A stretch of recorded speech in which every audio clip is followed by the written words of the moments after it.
This episode is brought to you in part by our sponsor, Tidal Influence, a Californian ecological consulting firm who proudly supports environmental education and all of the diverse conservation efforts that Pelicanus works to highlight.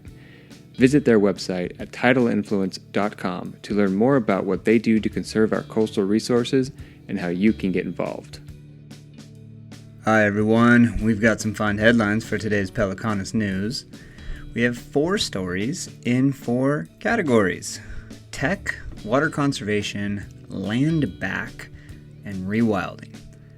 As always, these stories are truly incredible, and also reminders to me that conservation can actually work. Alright, our first category of tech, this one's coming out of ScienceDaily.com. CRISPR wheat that makes its own fertilizer.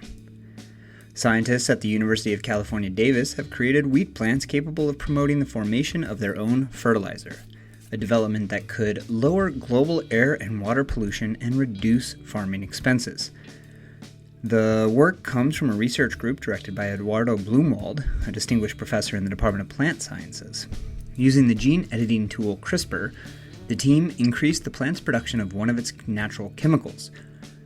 When wheat roots release this extra compound into the surrounding soil, it assists specific bacteria that can convert nitrogen from the air into a form that nearby plants can absorb. This process is known as nitrogen fixation.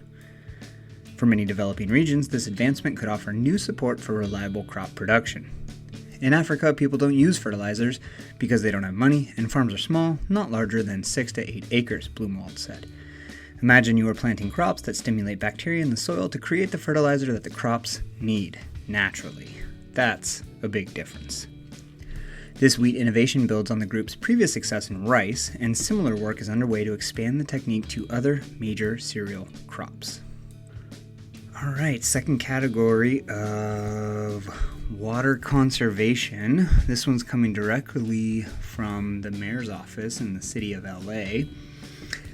5.5 billion, with a B, gallons of water captured during recent storms, enough to serve almost 68,000 LA households annually. Following one of the rainiest Novembers in recent memory, Mayor Karen Bass today announced that the Los Angeles Department of Water and Power, LADWP, estimates the cumulative amount of stormwater captured since October 1st, 2025 is nearly 5.5 billion gallons of water, enough to meet the annual water needs of almost 68,000 LA households. The city's investments in stormwater capture infrastructure have allowed us to leverage the significant amount of recent rains to the LA region to add nearly 5.5 billion gallons of water to our local water supply, enough to serve almost 68,000 homes annually, said Mayor Bass. These investments are helping to improve our local water supply, reduce runoff into the ocean, and enhance Los Angeles' overall resilience. This achievement points to the success of our investments in stormwater capture infrastructure to build our local water supplies, said Janice Quinones, LADWP CEO and Chief Engineer. As a key strategy to ensure a local sustainable water future, our goal is to continue expanding and maximizing our stormwater capture efforts to eventually reach 48.9 billion gallons of water of annual capacity by 2035. The third category, land back. This one's coming out of sfgate.com. 10,000 acres north of Lake Tahoe to be returned to California tribe in historic land deal.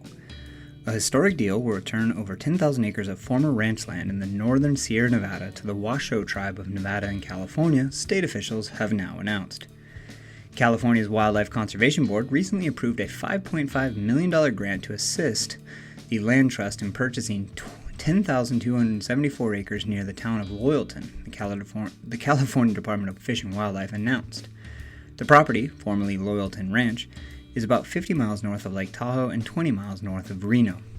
The vast acreage is surrounded by public land stretching near Highway 395 and the Nevada state line to the east and the Sierra Valley to the west. Its thriving alpine habitat is home to animals like pronghorn, mule deer, mountain lions, and gray wolves, and also features pine, juniper, and aspen forests, according to a news release published by the Wassiwa-Sioux Land Trust. And I know I mispronounced that, so I apologize. And our last story is coming out of Australia, out of abc.net.au, and it's in the category of Rewilding. And actually, we covered this story a couple of years ago now, in a larger podcast. So go check that out. This is really, really fascinating stuff. Okay. Endangered bandicoots given new home free of feral predators in regional NSW. A bandicoot variety once isolated to islands off Western Australia has been given the chance to flourish in southwest New South Wales. The endangered Shark Bay bandicoot, otherwise known as the Western Barred bandicoot, has been introduced to 7 feral predator-free areas across Australia. The Australian Wildlife Conservancy and NSW National Parks and Wildlife Service released 20 of the tiny marsupials into the Mallee Cliffs National Park, east of Mildura, in October. Mallee Cliffs National Park is a 9,750 hectare area free of feral predators, making it the largest fenced sanctuary on the Australian mainland. The Shark Bay bandicoot is distantly related to an extinct bandicoot species that once frequented the area, but mass fox and cat predation in the 1870s eradicated several bandicoot species in southern and eastern Australia. More of them were released in the Pilliga State Conservation Area on Gamalarroa Country in northwest NSW in 2023, where there was since been a population boom. Australian Wildlife Conservancy field ecologist Hannah Nichols said bandicoots played a disproportionate role in regulating the environment around them by turning over thousands of tons of soil. They do a lot of soil turnover, and in those little burrows, they make lots of seeds get trapped in there and water gets collected, she said. It helps with vegetation restoration, and it helps other species like invertebrates build up numbers back into the system. Bandicoots play a huge role in helping other species and getting back to a landscape that we might have seen 150 to 200 years ago. Okay, I hope these stories bring some optimism and lightness to your month, and I look forward to sharing more in the future. Thank you.